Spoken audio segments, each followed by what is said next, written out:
Day 111. Yep, already left the cave. Left at dark 30, just so I could get here and, with morning light, get a start on this part of the map. Wow, morning light. They have some beautiful art in this game sometimes. But with this rope climb, we are now officially crossing into new territory for me. I've never gone down this rope, never gone to this part of Hush River Valley. But if I want to finish it, I gotta do it. This is one aspect that I hadn't really realized or understood about Hush River Valley until you actually try to do something like Cartographer and map it all, is that Hush River Valley, they really did different elevations too.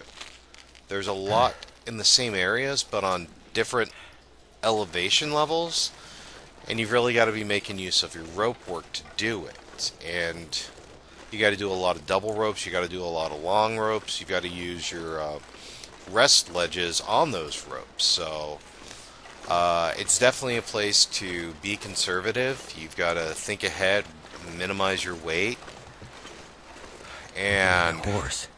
It's definitely made me think about Long Dark in different ways. What do we got here? You dang thing. I'm just not in the mood. Okay. You flea mongrel. What? No, no, no! Go! I forgot you had to load the flare! Oh! I was treating it like a gun. Forgot you had to load the dang thing. Need some first aid. Dang it! Well, nothing left to do though but lick our wounds. I'm getting really lucky. I swear the only reason I live through as many attacks as I do is I moved up to hide so often.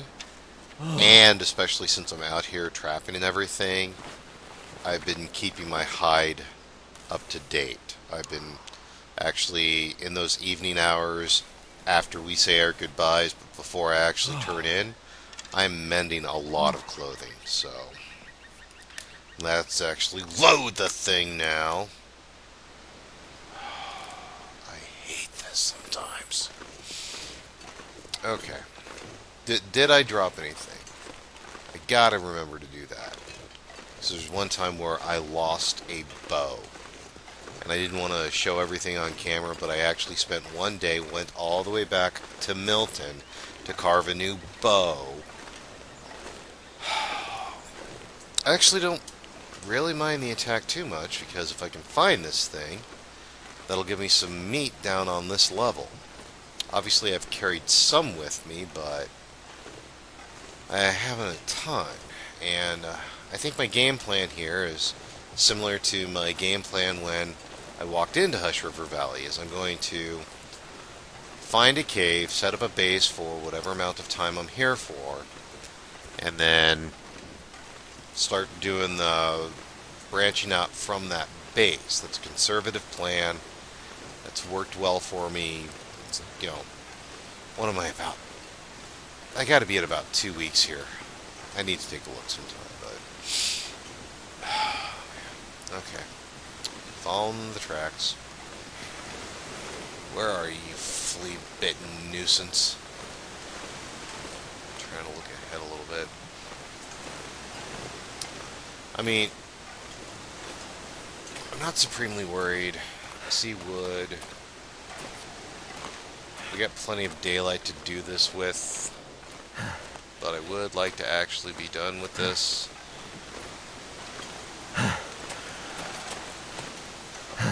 Okay, we're on ice. Gonna start losing tracks here soon.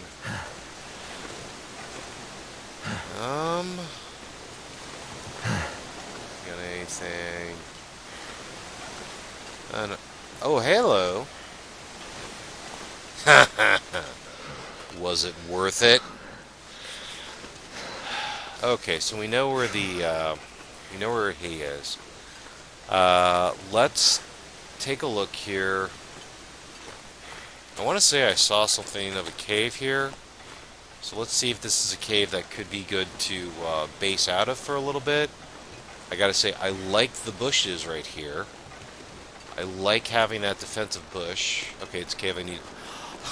And a bedroll. And a bedroll. That's awesome. I didn't have to carry a bedroll down, but I did. But no worries. Okay, we got cans. I think we're going to call this home.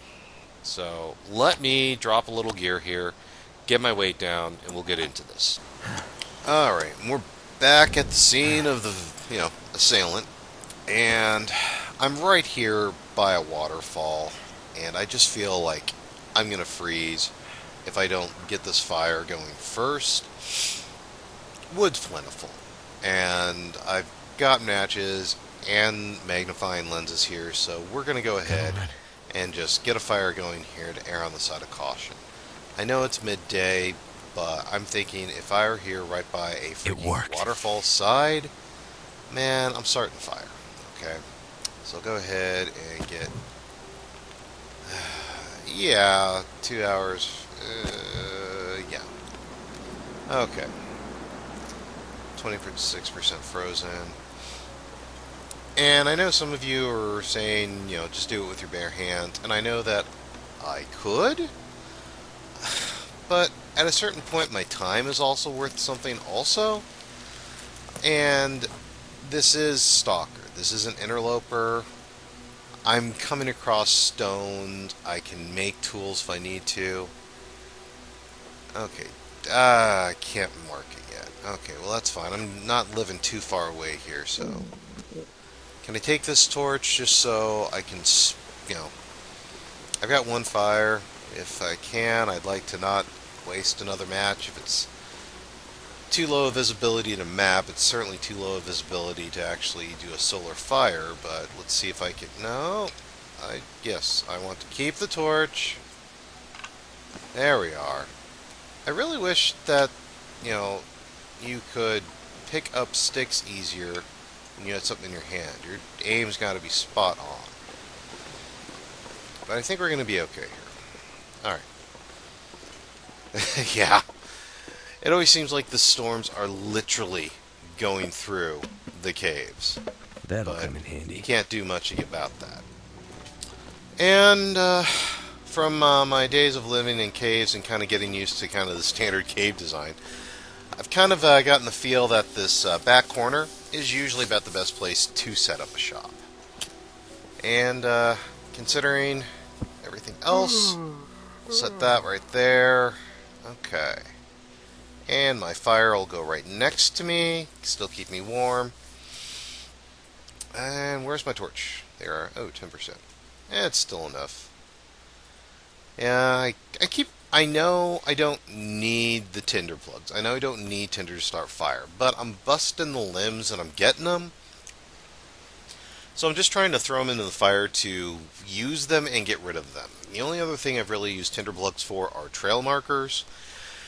But the trails are something I set up when I live in a place for an extended time, and that's kind of the antithesis of what I'm trying to do here with the Faithful Navigator.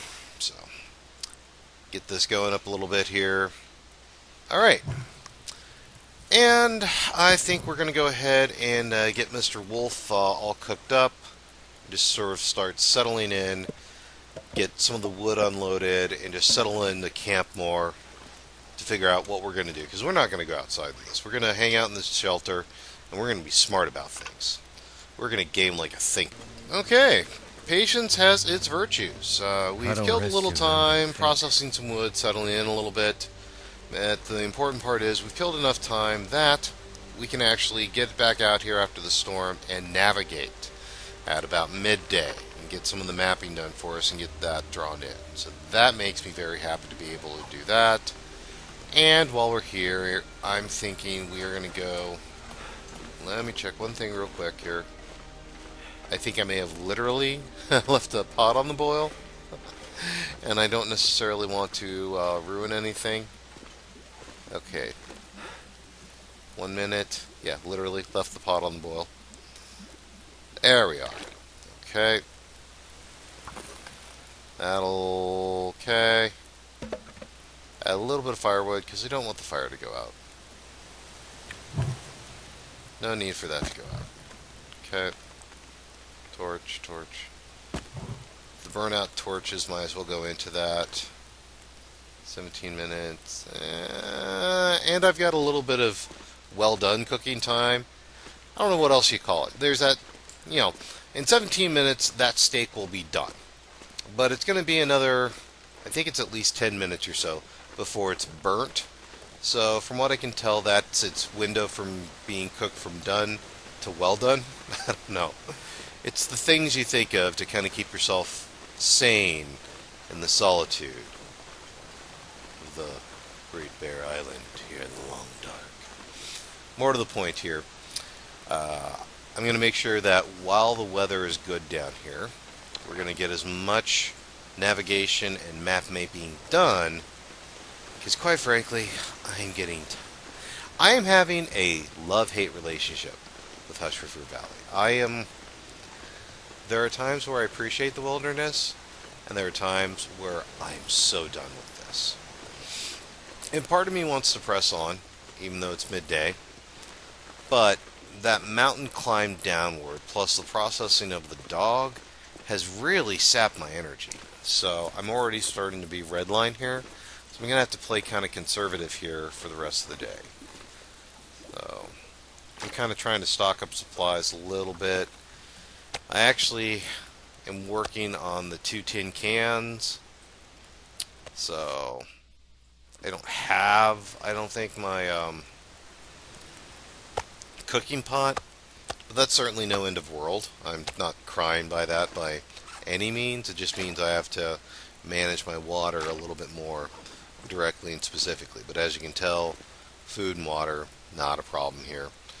Just kind of doing the continuation of living off the land while I'm trying to get the more outlying regions of HRV.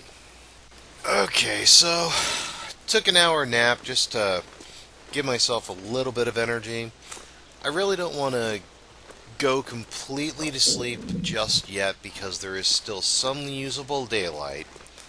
And more to the point, I'm trying to keep my sleep schedule in line with the day cycle. I don't see too many auroras. I'll be straight honest about that because I'm very dedicated to trying to wake up near dawn. In fact, sometimes, like earlier today, I woke up before dawn. But when you want to get some miles under your boots, that's not the worst thing to do. But I really try to go to sleep at, from near as I can tell, is about 10 o'clock. It's about when the moon is actually in the 10 o'clock position. And try to sleep for about 9 to 10 hours. And if I can do that, I can usually get up about sunset, daylight, which has worked pretty well for being able to get out, decent temperatures, see what I'm doing. Quite frankly, the most important thing I do is, in my opinion, is try to make sure there's decent light for decent footage for you. That's really what I try to do, is make sure that you at home get a good shot. I want you to actually enjoy watching this stuff. Okay, long shot falls. And I didn't miss it. I saw it. I was just talking with you. I know I saw it. Where did I see it? There it is. We got a cache out of this too. Survey says... This stuff will Can come in opener. handy. Whetstone, there we are. Cooking book, okay. Food, not bad, not bad. Not my best one by any means, but not going to complain about it. A whetstone, that's pretty much a new tool right there. Okay, if I needed to, that could keep either tool going for a little bit, or, you know, that could pretty much fix an entire tool by itself. Or 2 cruddy tools could definitely extend their life out. So I'm a fan of the whetstone. In fact, I would really love if we could take a smooth, just one of the stones you pick up, and use that as a whetstone. You know, even if I had to take it to a forge to hammer it and shape it in some way, that would be worth it. But that's one of my long dark wishes, is that you could actually use a stone as a sharpening stone. Maybe it was only good for 10 sharpens or something. That's fine, I could accept that, but that's kind of a wish. I'm allowed to have them. Also kind of looking at the map here a little bit. I think we're looking pretty good. I can't complain too much about this. I think I've gotten the Valley Cave on here, but... Okay, there, I see the text now. Okay. the white of the cave was just overshadowing the actual text, and I know that the surveys want me to actually have the text on here. I don't want to get caught at Desolation Point, and this map's name, this cave's name wasn't on there. That would be just an entire pain. All right, now I think we're finally starting to get to dark. I think we're going to start looking at settling in for the night, actually getting a good night's sleep under my belt, and we'll do some further exploration. Yep, so it is official. If you listen to that wind, we've got another storm rolling in, even a little bit before I was planning to go to sleep. We are definitely staying in the cave. We've got the firewood, and the cave temperature is very decent, so I'm not worried about that. I think I'm actually going to make use of this book, read up some of the things I've got on me, basically call that a night. That being the case, I do thank you for watching. If you want to see more, that's what playlists are for. And if you want to know if I live to see tomorrow, leave a like and subscribe. I'm Commander Tom, and I will see you next time. Thanks.